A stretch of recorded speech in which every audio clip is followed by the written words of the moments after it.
Okay, so I'm going to show you how to bleed a towel rail. Here you will need one of these keys that you can pick up in any builders merchants or any plumbers merchants. They're less than £1 most of the time. They're a great little thing and also good to have on your key ring, so you've always got it. And you just need a little tea towel from your kitchen or wherever.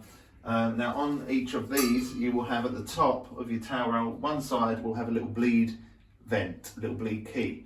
So that just sits on top like that.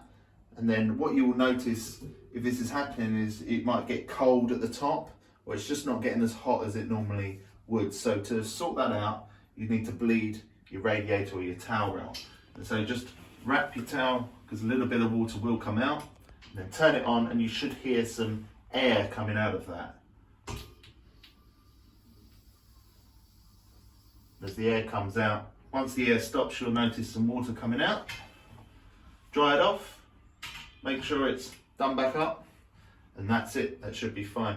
What you need to just double check, obviously there's a lot of air in the system. You might find that your gauge on your boiler, if it doesn't automatically top up, you might have to manually just top up the pressure in your boiler.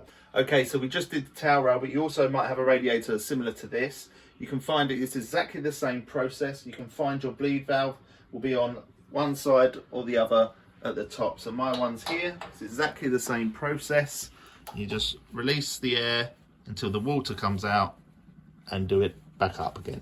So I've done all the radiators in the house now, and I've just noticed that the gauge is just slightly not on the right level, so I'm just going to top that up now using my filling loop.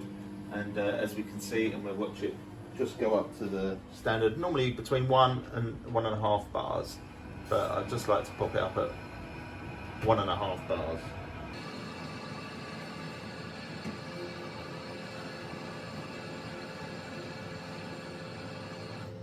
Okay, so we're all topped up. That's how to bleed your radiators.